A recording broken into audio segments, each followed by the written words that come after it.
as we go because Okay. sending out the link.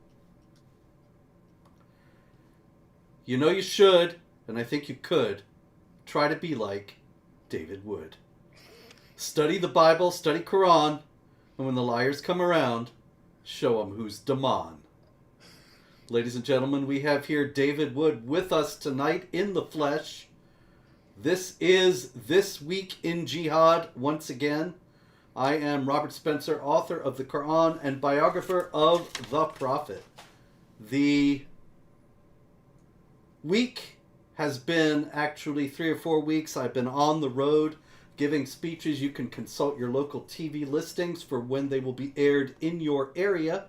But I am sorry to have been absent here. We are still going to just stick to the past week because there's so much jihad. And so no need to go back further, but there's quite a bit of material that has to do with some things that happened earlier, most notably in Sweden, where once again there was a burning of the Islamic holy book. I know, cover your children's ears. But there was a burning of the Islamic holy book, and this one was different, David. This one was not done by somebody who could so easily be called a racist, bigoted Islamophobe, such as Rasmus Paludan, who was earlier burning the Quran. Not that he deserves the label any more than anybody else, but when you have a non-Muslim doing it, it's easier to stick the charge on him. Whereas in this case, it's unclear actually whether he is a Christian or an ex-Muslim. Reports differ on that, but a gentleman named Salwan Momika burned the Quran outside of the Turkish embassy in Stockholm on Eid al-Adha. And so that has enraged everyone to a tremendous extent. We have quite a lot of Quran burning rage this week. And it just keeps going. I can't help but think, actually, that the fact that it was an Iraqi refugee who may be an ex-Muslim, is an ex-Muslim according to some reports, who burned the Quran, that's why they're much angrier about it than they have been about the earlier Quran burnings. I mean, I'm talking about earlier as in a few weeks ago. Because now you have somebody they really don't want you to notice is burning the Quran, and this kind of thing can get out of hand.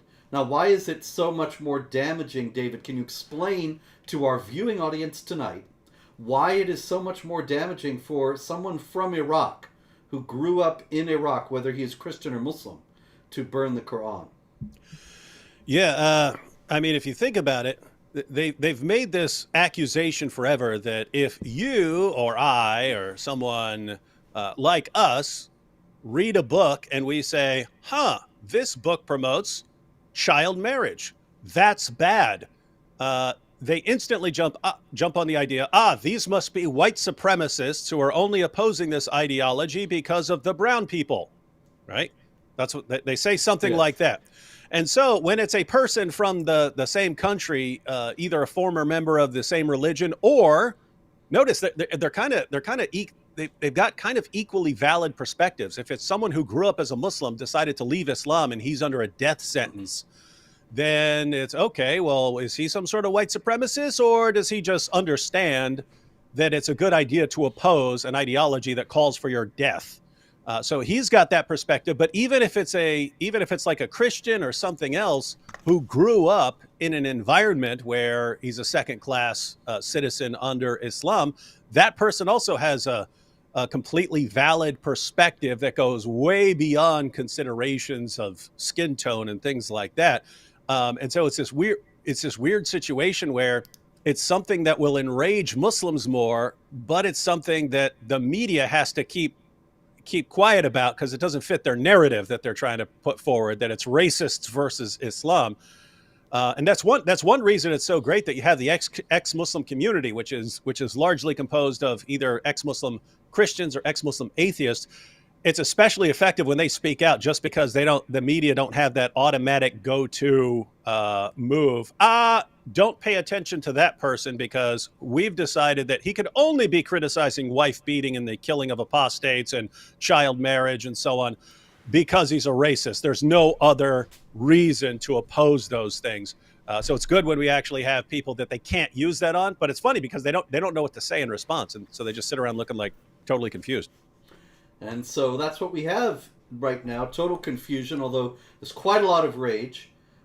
Somebody in the chat here, as you see, has said he is Iraqi Christian. He has a YouTube channel. And so that's something that you should check out, folks. Salwan Momika. In any case, there is so much rage about it. In Pakistan, there have been quite a few demonstrations against this man and against the burning.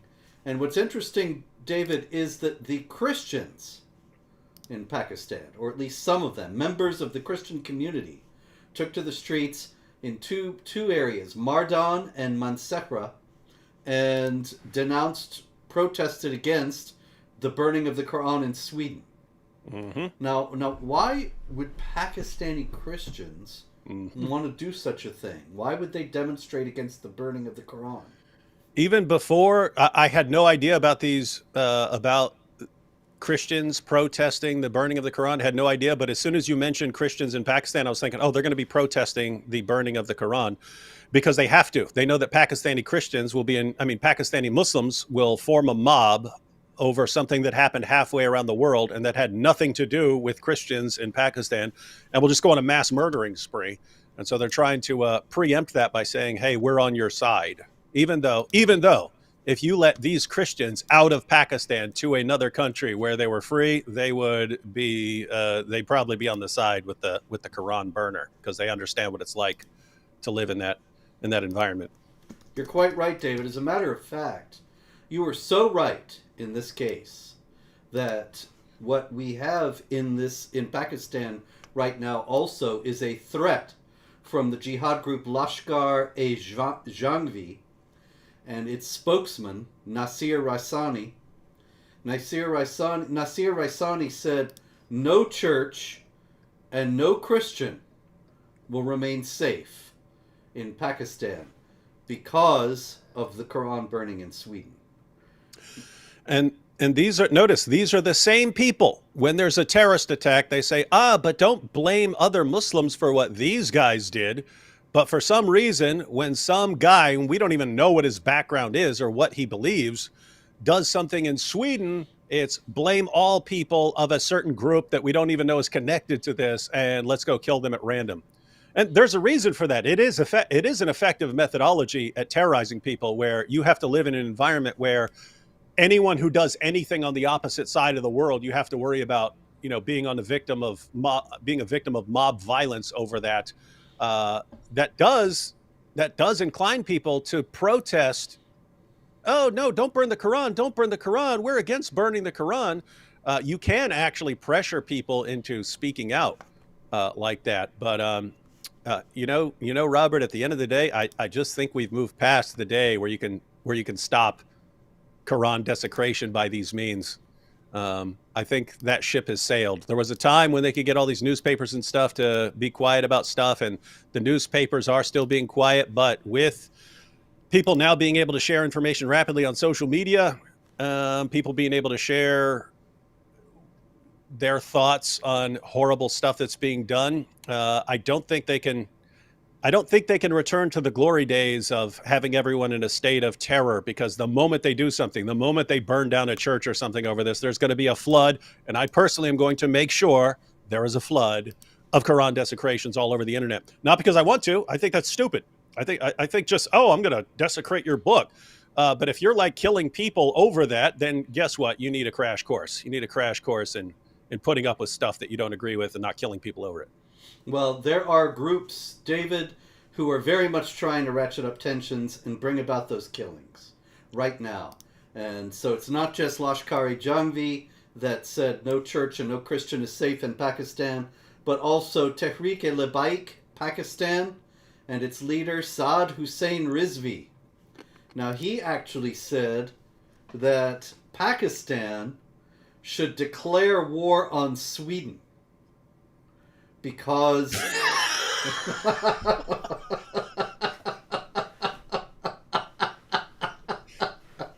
I know. The mighty army of Pakistan marched out. all the way across Asia into Europe, up into Sweden.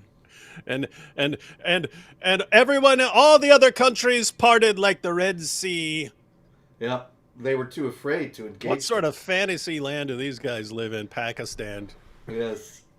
Maybe they'll just bomb them with their superior air force. Yep. Meanwhile, the Pakistani parliament has condemned the Qur'an burning and called upon the world to outlaw such acts. The Parliamentary Affairs Minister Murtaza Javed Abbasi said, "This house believes in respecting all religions' beliefs and their holy books." Now, David, what is the trick being done here?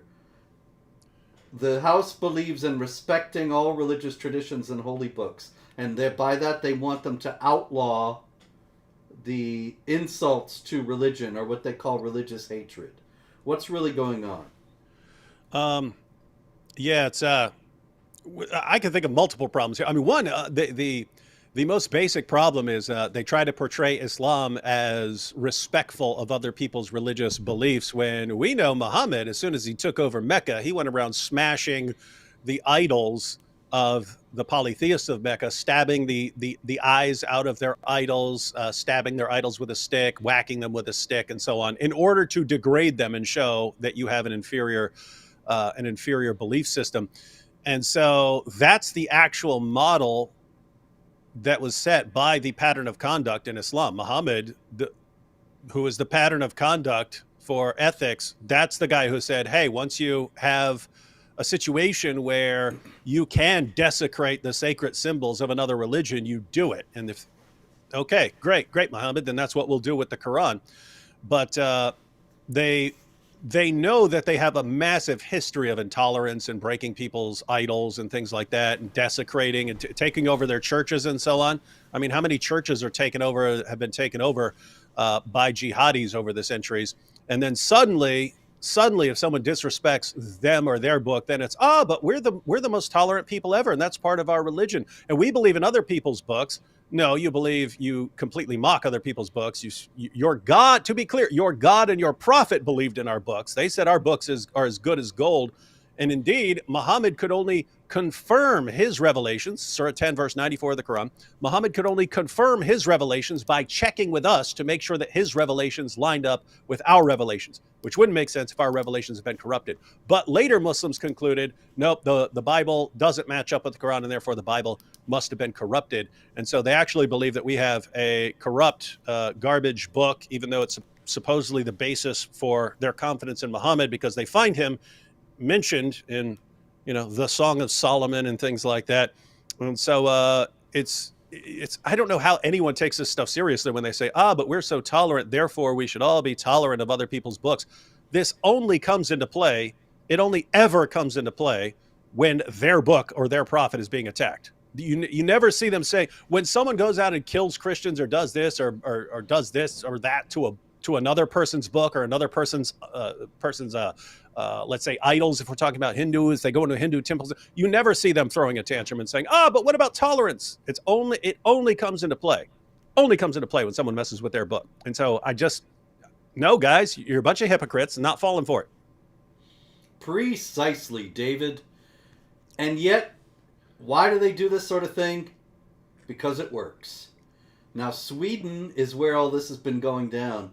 And recently, actually a few weeks ago in an earlier episode of this award-winning program, David, there was a story we discussed about how the Swedish police had acted unilaterally to outlaw Quran burnings on the basis of the security threat that Muslims posed to the state, although the police blamed the Quran burners for that.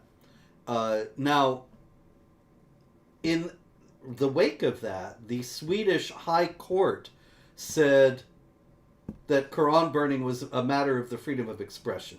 And so the police were wrong to outlaw it, and it was on that basis that Salwan Momika was able to go ahead with his Quran burning. But now, after all the flack that they've received, and in the midst of this storm of international condemnation, The United Nations, David, has just passed a resolution demanding that member states outlaw religious hatred, as it's called. And as you noted, that is only about Islam. Nobody ever really cares if people hate Judaism or Christianity or Hinduism or Buddhism. And not only that, but the Swedes are now thinking that they're going to make Quran burning illegal after all. Why would that be a bad idea? It would be. I mean, here's the thing: if they were actually going to make such a rule and be consistent with it, that would be one thing. I would not like it. I would rather we're free to criticize and even mock and so on.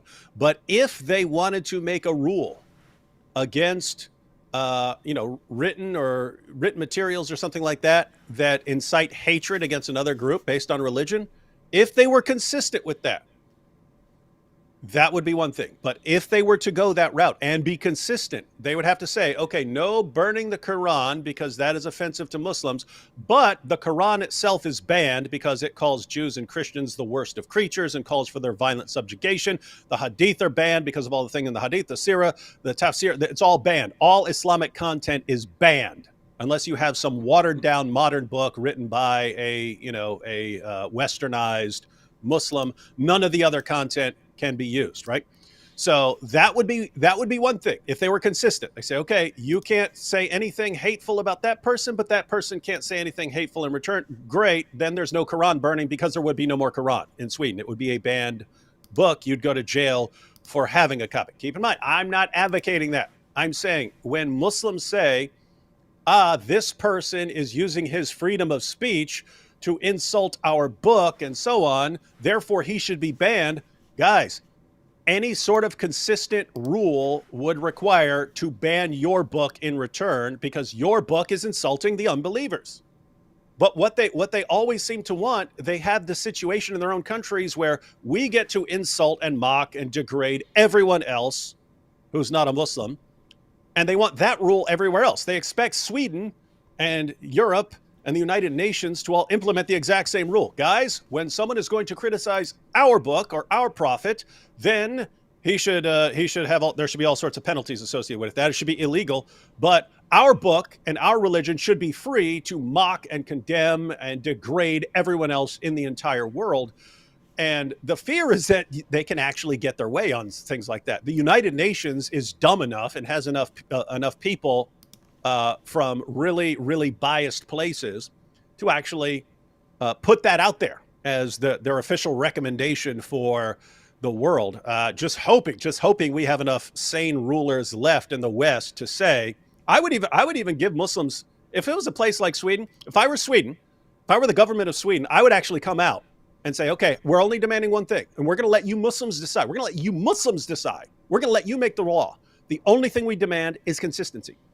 If you want this man banned for offending your religion and your belief, fine, we will ban him. We will never allow him to do it again. But to be fair, your book and all of your books are banned in this country because they call him the worst of creatures and call for violence against him. So we're just going to be fair here. He's not hurting anyone. He's messing with a book. Your religion calls for him to be murdered. I mean, that's pretty extreme. So if we're going to start banning stuff, you decide right now. If you want to start banning stuff, fine. We'll stop him. Put all your Qurans in a blender because they're going bye-bye. I would let him decide because they don't seem to understand. Guys, if you want to run around preaching your nonsense about your prophet, it's in your best interest to have places where you can do that freely. And they don't seem to get it. They want to smack down. They don't realize as soon as people get aggressive enough where we're going to go start shutting everything down. My goodness, I mean,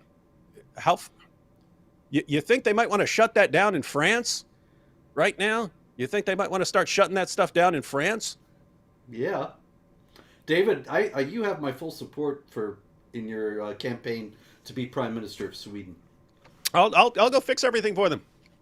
It's about time, really. They're in a fix. I'll be like Trump before he ever ran for president. He said if he ran for president, he would win so much that people would get sick of winning.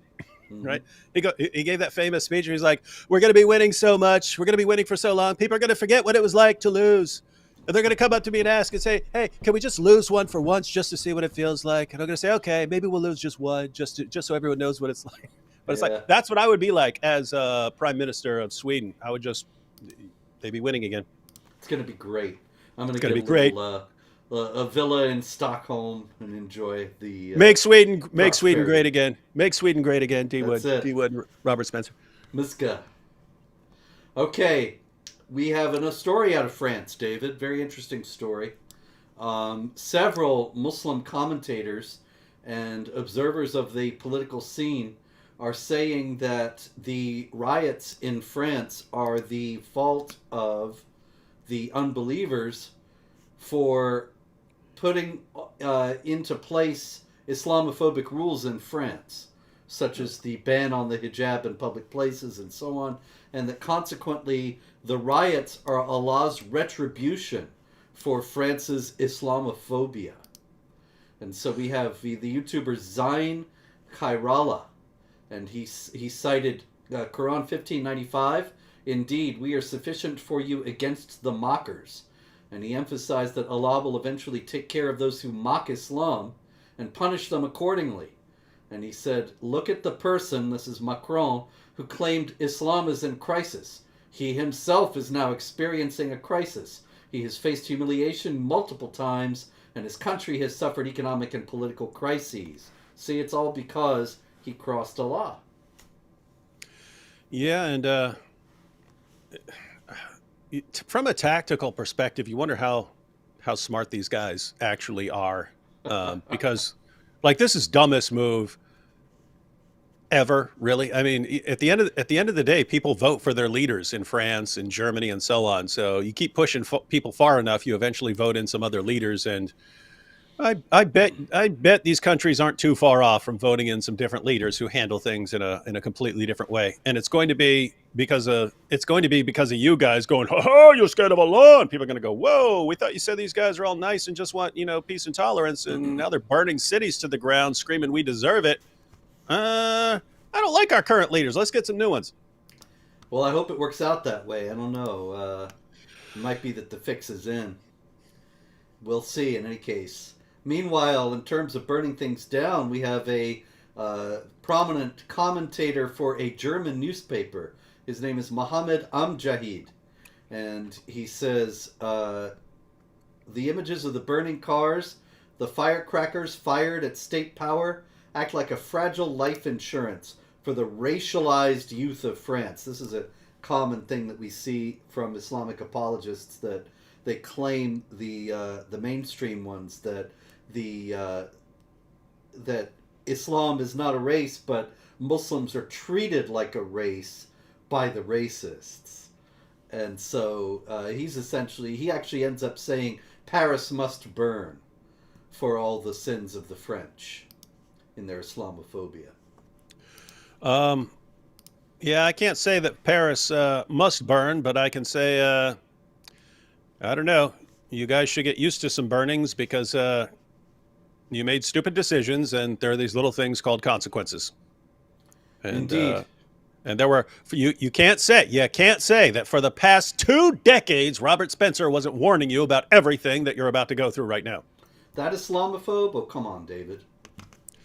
Isn't it amazing? You say, look, guys, here's what you're doing, and here's what that is inevitably going to lead to. Might be 20 years, might be 50 years, but it inevitably leads to this. This is what's going to happen. Liars! No, you're just racist for saying that. No, we're talking about an ideology. We're talking about an ideology here. It wouldn't matter what race that ideology is embedded in. But if that is the ideology and you are importing mass numbers of people, we can tell you what's going to happen when that group makes up 1% of the population. We can tell you what's going to happen when that group makes up 9% of the population, as in France. We can tell you what's going to happen once that gets to 20, 30, 40, 50. We can tell you exactly what's going to happen. Liars! You're racist! You're bigots! No, we're paying attention to what's been going on for 14 centuries because this happens over and over and over and over and over again for 14 centuries. So we can tell you exactly what happens. And then it starts happening and we don't know what's going on here. It must be because we're racists.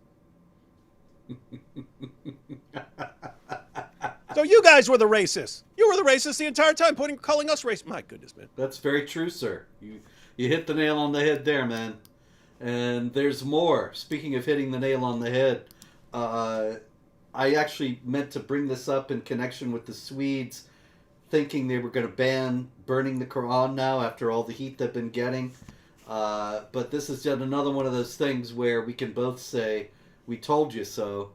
Al-Qaeda has issued a statement saying that the only way to deal with these people who burn the Quran, let's see here.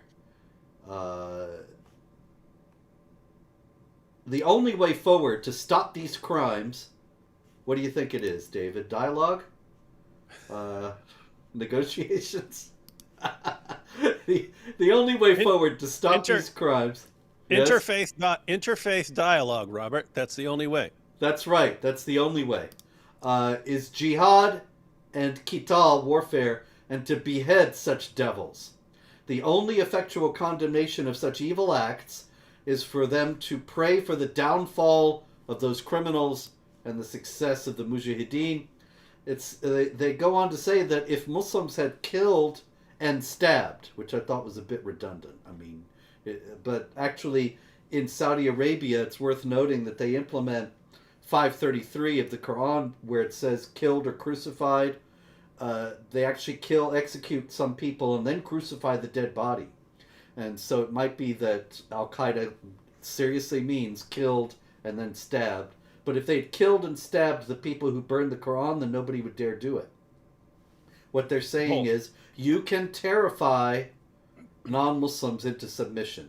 What do you think, David? Yes, sometimes you can. And what I'm saying is they still have not figured out that we're in a new age right now. We're in the age of the internet, right? Back in the day, if there was some guy and he burns a Quran, you show up, you kill him. The people who saw it were all the people who are around him. They all learned not to do it. Boom, the whole thing is shut down. The whole thing is shut down. No one there wants to be the next person to burn a Quran because then you get killed. All right. We are now in the age of the internet where if someone hears that you killed this guy over burning a Quran, I can guarantee you there are going to be a bunch of Quran burnings around the planet posted online the next day. As it should, not for the sake of Quran. That's kind of pointless, and book burning is in general stupid. Until you get to the point where you're saying, we'll kill you over it, then people actually have to say, no, if you're saying you're going to slaughter people over that, you need to get the message. And so that you don't think you can go around killing people over their speech, then we're all going to do this in protest. And so you're going to get a ton of people burning Qurans all over the world. And there's this added problem, Robert, where for the past couple decades, Islam has had their primary allies have been the far left, which they dominate the media and much of politics and the entire education system and all of Hollywood. And so they are quick to defend Islam against criticism. But that alliance just recently has been fracturing over LGBTQ stuff. And now you've got tons of Muslims saying they're switching to the far right. If you end up with people being killed over Quran desecrations, and at the same time, Muslims lose the support of the far left, meaning the media isn't going to come out blasting anyone who criticizes Islam with charges of racism and bigotry and so on, and they just say, actually let them criticize it because they're against LGBTQ stuff now. I don't know. The point is, I do not think this works anymore. I don't think this works for them. The only thing they could possibly do is try to be really nice right now. If they wanted to do something smart, it should be, we're going to be really nice so that this guy looks like a jerk by comparison for burning our book. But it's not an option in their heads. It's any problem we have, violence is the solution. Where'd they get that idea? Look at Muhammad. His solution for everything that could go wrong was violence, and now they've just got no plan B. That's brilliant, David. The only one thing I would add, and that is that not only is it a matter of the internet, but also there are just some people who are refusing to be intimidated into silence. In 2015, we had the Muhammad Art Exhibit and Cartoon Contest in Texas. A couple of guys from ISIS came to kill us all. They were stopped. But we had speaking there, Pamela Geller and I were the sponsors. of the event, and we were speaking, as well as Geert Wilders, the Dutch politician, and Bosch Fawston, who was the artist who won the contest. And all the four of us would have been murdered on that night, but nonetheless, here it is 8 years later, and we are still going. And it's not that we're not aware of the risks. It's not that we're not aware of what could happen, but we're just not going to be frightened into silence and not going to be cowed into submission. Muhammad said, "I've been made victorious with terror, but not with us, and not with many other people as well." And can we go ahead and get this out there and go ahead and say this, that if these dudes start killing over this Quran, like if they go kill this guy because he desecrated a Quran, that maybe we're going to have something like a Comedy Central roast of Prophet Muhammad? Like where Muhammad has to sit there. Okay, we'll have vocab as Prophet Muhammad. He'll be sitting there in a chair while the rest of us get up and make brutal fun of him for molesting a little girl and stuff. Sign me up. I'll call Dean Martin too, and Red. Oh yeah, we should be imitating all those guys and stuff. Oh yeah. Oh man. Okay, I got leftist Islamic Alliance breakdown stories here. So nice. I love those. I love those stories. Yeah, it's a funny thing though when I post them at jihadwatch.org, where, by the way, you can find all these stories and much more, ladies and gentlemen, every day. When I post them, there's always somebody misunderstanding and thinking that because I'm posting something about Islam, they think, oh, you must hate Islam so thoroughly that anything any Muslim says you're against, which is ridiculous. And so this morning, I put up this story from the Grand Mosque in Saudi Arabia, in Mecca, and Sheikh Faisal Ghazawi. And he's decrying the devilish forces behind laws legitimizing marriage of a man with a man. And I've had all these people all day saying, "Wait a minute, you're for gay marriage now? How could you be a Christian and be for gay marriage?" Well, the fact is, I wasn't posting this story to say, "Isn't it terrible that Mr. Ghazawi is against gay marriage?" I'm posting the story to show that the leftist Islamic Alliance is breaking down, that the Muslim leaders have been willing to go along with all this, but now that the LGBT WTF agenda has gotten way out of hand and is imposing itself on little children and so on, the Muslim leaders are standing up as they rightly ought to. And the problem is, I think, that the leftists are stunned by this. They're shocked. Yes, and I've don't seen it know over how and to over deal again. with it. I'm sure you've seen it, but you had like Jen Psaki and all these others that say that basically the far right is grooming Muslims to be on their side of the LGBTQ issues, right? Yeah, I have that. Yeah, all these right-wing groups are grooming Muslims to be part of their groups, and they're putting them on the side of white supremacy. Like, you seriously think that for 14 centuries, Islam has been pro-LGBTQ, and then all of a sudden now they're being groomed by right-wingers to change their position? You think that's more likely than, no, they've been using you, they had a deal with you, yes, we will vote for and support your politicians as long as you support mass Muslim immigration and you always condemn anyone who criticizes our prophet for any reason? That was the deal. It was, yes, we will support you. Yeah, go ahead. It's even more absurd than that, because the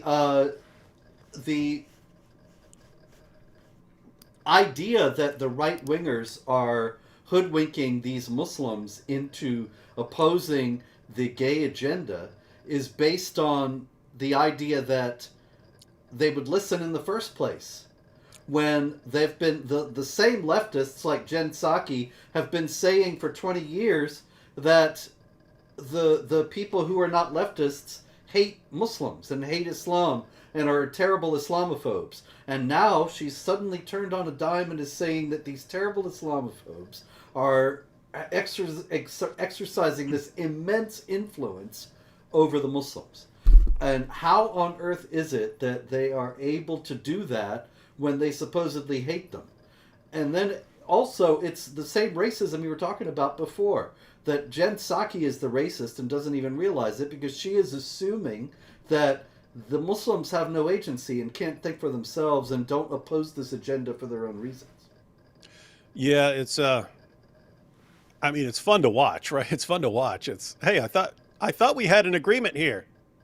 Yes. I thought we had a deal, and then no, we didn't sign up for you shaking your junk in front of our kids. We didn't sign up for that, and so now deal's off. They don't realize how quick these guys are to break a deal. I mean, Muhammad would just break a deal in a heartbeat. But yeah, so they're breaking the deal, and it's funny because the Muslims who are breaking the deal. I mean, you've got Ali Dawa and Daniel Hakikachu. Now they're saying they're going full intolerance to show their true intolerance of everything, and this is why people are going to flood to Islam. And guess what? Some people will. Some people will say, "Oh, Islam is this is like the Andrew Tate direction. It's Islam is the only thing that can protect you from all this leftist LGBTQ stuff." So now the Muslims have to portray themselves as the alternative, the only thing that's going to fight this thing that they've been aligned with for the past couple decades. They've been aligned with that, and now they're the only things that can defend against it. And so you will have people going and joining up with the Islamic gang to oppose this stuff. But what they don't realize, what those guys, because they're young and not as bright as the older generation that understood how alliances work and so on. The younger generation doesn't realize how good they had it. I mean, can you imagine, Robert, if everything that came out of your mouth, no matter how insane or ridiculous, was protected by the entire education system, by politicians around the world, by all journalists across the board, and by Hollywood? Anything you said, no matter how evil, no matter how sick, you could be promoting child marriage and raping captives and all this stuff, and no one could question or criticize anything you're saying. Anyone would take that deal. All you had to do was say show our pride flag outside your mosque. That's all you had to do, and you get that sweet deal. I was like, what? We don't care about a pride. No, we don't want a pride flag. Okay, then you lose the deal. And my goodness, you're about to find out what life is like without that deal. And I am going to love the world where you don't have that deal anymore. It's very interesting, Dave. It's a lot of fun to watch. Edward Ahmed Mitchell, who is the National Deputy Director of the Hamas-linked Council on American Islamic Relations. He tore into Jen Psaki. It was a beautiful thing. He said, "It is time for liberal commentators like Psaki to accept that Muslim parents are independent, intelligent people speaking for themselves." Now see, Edward Ahmed Mitchell has a very important point here, and that is that Jen Psaki and the other leftists have actually assumed that Muslims are not intelligent people who are thinking for themselves. And they have. They've always assumed that, because and they're if they think of Islam as a race, then they're the real racists. And it is you and I and other people like us who have been respecting Muslims enough to take them at their word and to understand that they will believe what's in the holy book that they say is the perfect word of God, and some of them will act upon it. And so we are actually the ones who've been called racists and Islamophobes, who respect Muslims enough to understand that they have their own thought processes and own agency, while it's leftists like Jen Psaki who assume that they do not. And we're respectful enough that we actually treat them like equal fellow human beings, and saying, hey, if you want a rule that says other people can't do this, then fine, that rule also applies to you, and that will get your book banned. Do you want to go that route? Take your pick. All we want here is consistency. So notice, we treat them like human beings, saying, oh, look, guys, if we're going to have moral reasoning, we're going to get along, we need the same rules for all people. So what are we advocating? Same rules for all people. And then the Muslims, the Muslim organizations, they want different rules for different people, different set of rules for them than apply to everyone else. But then the leftists, they want the same system, not because they believe that Islam is superior, but because they believe that Muslims are inferior and can't be expected to reason like the rest of us. They can't be expected to play by the same rules as everyone else. It's like if you they think of it as like we just brought in a bunch of barbarians to vote for us, but you can't expect them to live by the same rules as everyone else. So we all have to modify our way of living to accommodate these guys. And it's like, how are we the evil ones for saying we're going to treat you guys like human beings, and we're going to come up with rules that we're all going to live by, and everyone else is, no, I'm treating you like a little savage barbarian, and I'll go get all those mean people who criticized your prophet. We'll go take care of them. You just keep voting for our guy. And it's like, you guys, I mean, you guys are, they're evil the way they treat Muslims. Isn't that weird for us to be saying, like, guys, you need to stop treating Muslims so horribly?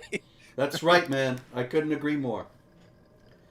Okay, speaking of consistent thinking.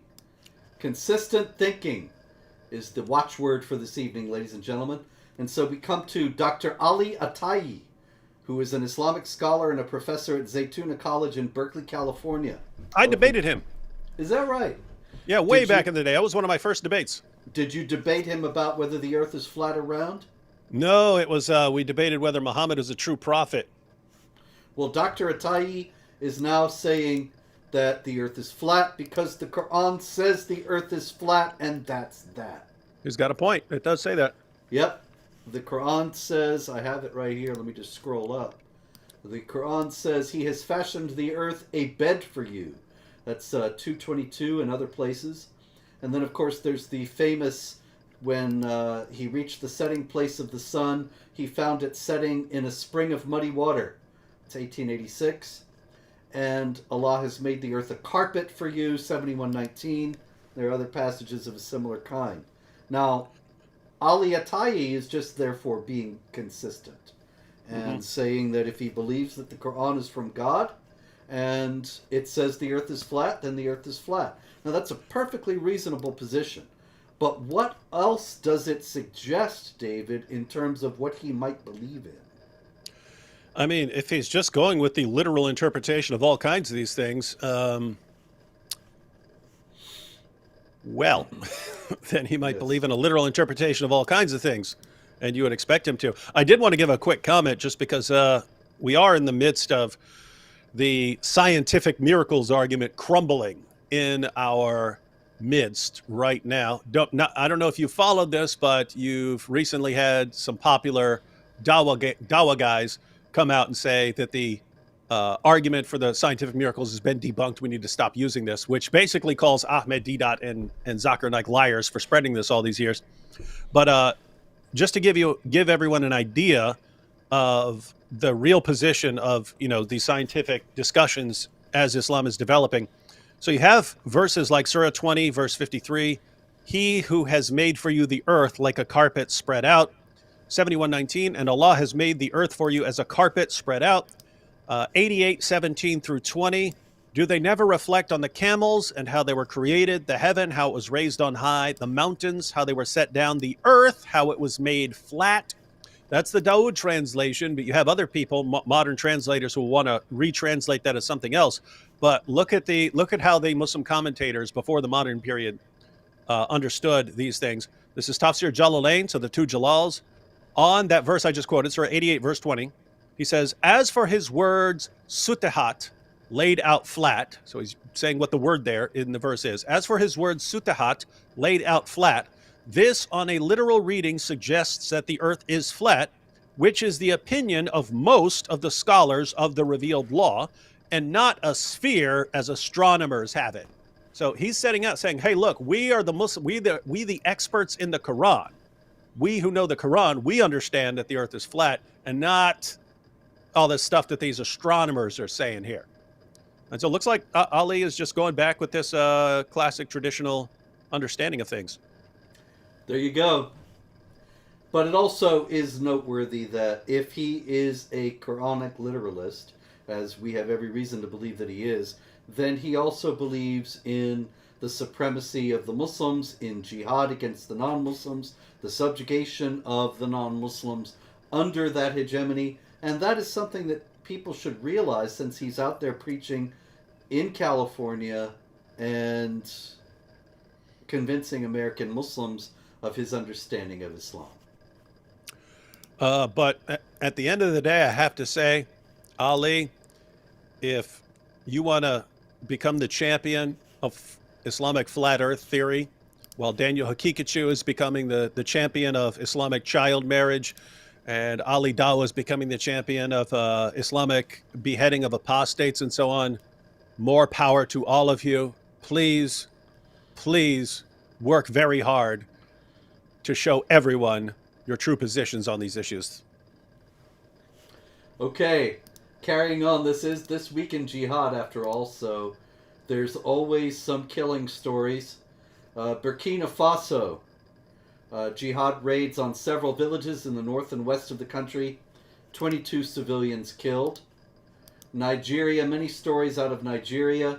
There was a raid on a church during a vigil at the Redeemed Church of God in Ogun State on July 1st.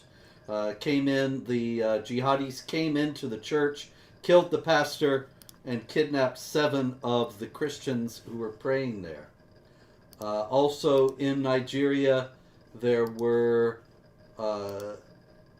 mortar bombs sent into a town, shot into a town, Damboa town in Borno State, and 6 people were killed in that. All told, there was a summary report by the International Society for Civil Liberties and Rule of Law, which goes by the name Inter-Society. And that is a group out of Nigeria that keeps track of the persecution of Christians. And they say that jihadis have killed 2,500 Christians in the first 6 months of 2023. And that's in Nigeria alone. In Sudan, we have hundreds of thousands of Christians in the Nuba Mountains area, threatened by famine because of the ongoing jihad there versus with the vying factions for rule in the country. Jihad raids in Mali. In Germany, there were jihadis arrested in 6 regions, plotting jihad massacres inside the country. Also in Germany, there was a gang of Arab Muslims in Görlitz who went to a graduation party and went in and started beating people up. Numerous people were injured. Why would they just go into a graduation party where people are happy and having a good time and do something like that? I can think of a couple explanations. Maybe that Taliban's sinking in and they just don't even like school. No, that could be. I hadn't thought of that one. It also could be they just wanted to strike terror in the enemies of Allah. Exert their dominance, assert their strength, terrorize the people into submission, and so on. I'm not even kidding. It's so amazing to me. Like, they've had this methodology that has worked pretty well for 14 centuries. And now we're right at the age where this particular methodology isn't going to work anymore.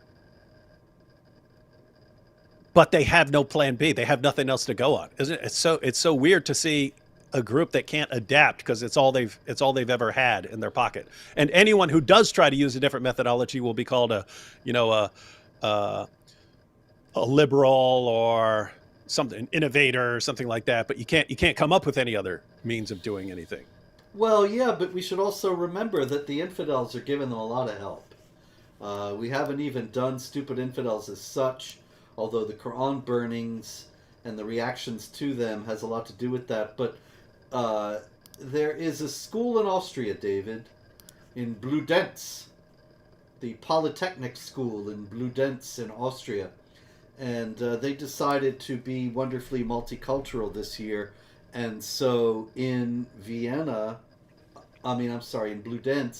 in this school, they required the students to go for the final ceremonies regarding the end of the school year to the local mosque.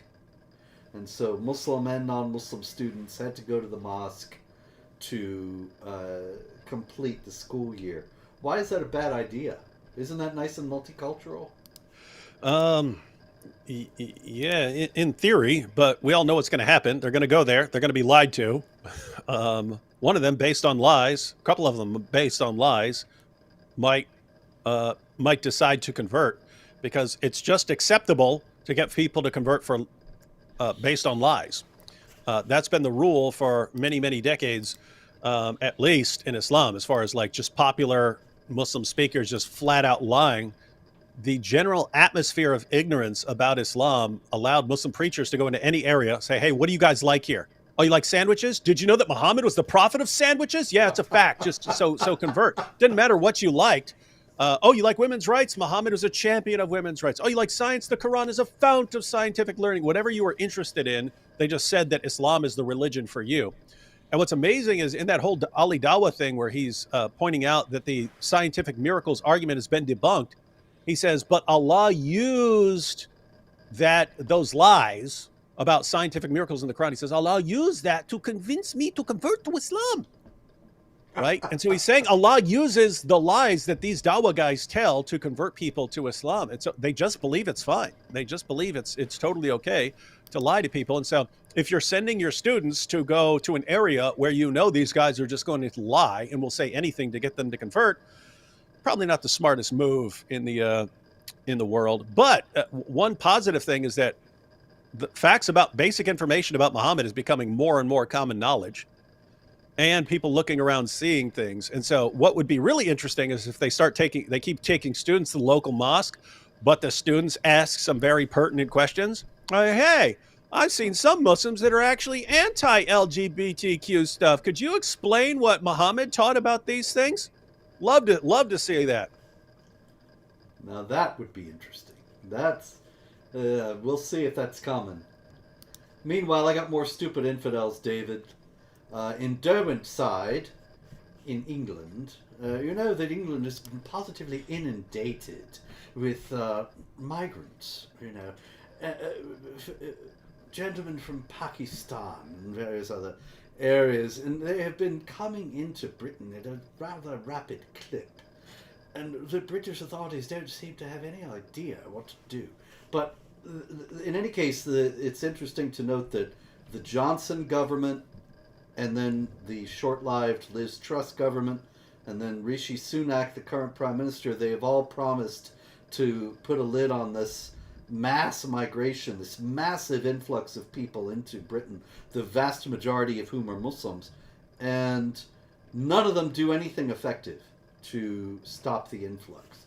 Meanwhile, the story out of Derwentshire is that the Independent Monitoring Boards, which is some sort of government inspectors for the Home Office, they went to this center where these migrants are housed as they are being processed before they're let loose in the country, and has branded this center inhumane and said that it's unacceptable because it does not have a hair salon and the Wi-Fi is slow.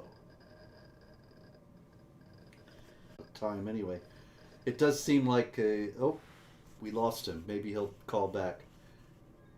There he is now, ladies and gentlemen. Let's see who it is. Oh, error. You never know with these things. The fun never stops. In any case, another guy who called who came out against the burning of the Qur'an was the Pope. And I thought that was interesting because the Pope is not notably protested against the persecution of Christians, but he seems to have a tremendous problem with the burning of the Quran. Welcome back, David. What'd I miss, Robert? I was just saying how the Pope was all mad about the burning of the Quran. What? I kid you not. I wish I were kidding. But yes, the Pope said that he was disgusted, indignant and disgusted by the burning of the Quran. I wonder if he's actually read what the Quran says about Christ and Christianity. One would think he might be indignant and disgusted about that, but one never knows with this Pope. After all, he did say, and I quote, "Authentic Islam and the proper reading of the Quran reject every form of violence." He wrote it 10 years ago. Yeah, that wasn't that the same Pope who, after I think it was after the Charlie Hebdo massacre or something like that, he was being interviewed and he said something about well, you can't do that sort of thing. I mean, if you walked up and made fun of someone's mom, you shouldn't be surprised if you get punched in the mouth. But it was like after like massacres over cartoons. Yeah, so he was saying, yeah, it's right. These people had it coming. They deserve to get killed. And so Interesting. it's incredible because not only does the punch in the mouth business completely contradict what Jesus himself said in regard to if someone strikes you on the right cheek, turn the other also, but he also should have some sense in regard to the implications of accepting this violent bullying and where it might lead for the Christian community worldwide. But he's never seems to have considered that at all. And it really, I mean, all this when everyone has to jump in and pat Muslims on the head and say, "Oh, we're so sorry this has happened to you," after everything that happens, it only encourages them to be perpetually enraged. I mean, just imagine a world where a guy burns a Quran up in Sweden and Muslims around the world go, "Oh, they burned the Quran in Sweden," and the rest of the world goes, "Yeah, so what? Get over it. There are way more important things going on in the world. There are people dying. There are people starving. We've got way more important things in the world than worrying about a book somewhere up in the middle of nowhere." Yeah, And you they know, just said that, and they just said that, and stop being babies over it, and stop throwing tantrums, and maybe people would stop burning your book if you didn't act like little kids all the time. The people who are burning your book know that they're going to get an uproar from you, and then you give them the uproar that they want. So you're doing exactly what the person wants. You want to do something? Shut up for a while. That's what I say. I think that ship sailed a long time ago because the Muhammad cartoons, you know, the original Muhammad cartoons in Gillen's Poston newspaper in 2005, they were completely innocuous. Yeah, they're pretty tame. The most offensive from an Islamic standpoint, was Muhammad with a bomb in his turban. But on the other hand, if you're an honest Muslim who understands that Muhammad is saying all these things to commit all these acts of violence, then it's really not that far off. And so it was no big deal. Most of them are completely nothing.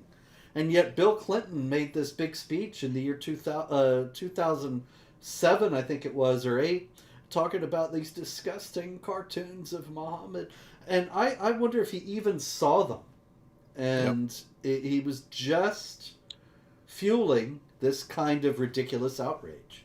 And think, you pointed out the harshest one. There have been some harsher ones. Charlie Hebdo made harsher ones, but back in the day, the Gillen's Poston, with the harshest one was Muhammad with a bomb for a turban, and the meaning there was very interesting. It's like, guys, you have a time bomb on your hand and you don't even realize it.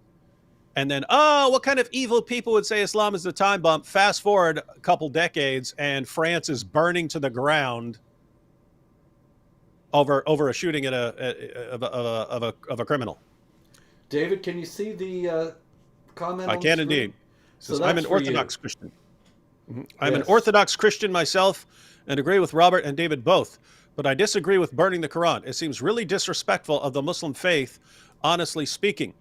And yeah, Stefan, my problem with burning the Quran isn't that it's a disrespect for the Muslim faith. Again, to be consistent, Muhammad himself went around stabbing the eyes out of people's idols and stuff to insult and degrade them. Even with that, it wouldn't cross my mind to desecrate a Quran. I mean, when I think of book burning, I think of like Nazis, right? I don't want to be on the same side with like Nazis. We're covering up all that. But with the Nazis, they're doing it. People have to be kept away from this information, these books, so we're going to burn all these books. That's what no one's doing with the Quran. The exception is when someone is saying, I'm going to brutally murder this guy up in Sweden until you make laws blocking any sort of criticism of Islam. That's the goal of the people who are responding to it, right? So Stefan, if you say you disagree with burning the Quran, I would agree with you in general. I think it's a stupid form of criticism. Do you want a world where Muslims come in and set the laws in Western countries and they say you can't burn a Quran because that is offensive to our religion? Should that be imposed legally? If you want to say, hey, it's a bad idea, you shouldn't do it, totally fine with that. If you say, the Sharia files should get their way and be able to impose their laws on the rest of us, that's where I would draw the line. I would say, yeah, this may be a stupid form of criticism, but you should be allowed to do it, especially if situations arise where you really can't make the point you're making any other way. But so, Stefan, do you think that it should be outlawed? If you don't think that it should be outlawed, then you think it's protected. Speech is protected, right? Therefore, it's protected by the government. Meaning, if you go out and you decide to burn the Quran, even though we may say, guys, that's a stupid move, you shouldn't be doing that, that's really mean, it should be okay, but we're going to protect you if you do. We're going to protect you if you do. And for people like me, and I'm sure it's similar with Robert, it's okay if you guys are saying, hey, we're going to go around killing people every time you offend our religion. There are two basic ways to go. You can say, okay, we're going to stop offending your religion, in which case we need to impose laws that make it illegal to hurt your feelings. I don't want to go that route, ever. I do not want to go that route. I do not want to go Sharia. Once you go Sharia, it's very difficult to come back from Sharia. The other direction to go is, okay, if you guys say you're going to have a violent tantrum every time someone disrespects your book, then we all need to be disrespecting your book for a while until you get it through your head that killing and slaughtering people over this stuff is not the way to go. And so that's my position. I don't even Muhammad cartoons. I think it's silly stuff. If you guys are running around slaughtering people over it, then I think, okay, do we then do what you want, give into your wishes, you Sharia guys and jihadis, and say, okay, whatever you guys want to make the rules, and we'll follow those rules. Do you want to go that route, or do you want to give them a crash course and say, guys, next time you kill someone, we're going to have Quran desecration week around the world, and we're going to keep doing that until you get the point, stop all the killing and stop threatening and stop acting like you impose laws on the rest of us. That's the point. Once they get that point, you will never see me desecrate a Quran again or make a Muhammad card. I won't care. That's exactly it, David. I would just say, yes, if we say, they say, if you burn the Quran, we will kill you. If we say, oh, okay, then we won't burn the Quran, then they'll get the idea. Oh, all we have to do to get them to do what we want is say we'll kill them and maybe kill a few, and then they will fall into line and do what we want. And so we have to, at some point, stand up to that and say, no, we're going to do this anyway. Otherwise, we will become slaves. And this brings us to the end of another fascinating hour. David, thank you very much, and thank you all for being here. Until next week, be careful, be watchful, pray, hope, and don't worry. God bless.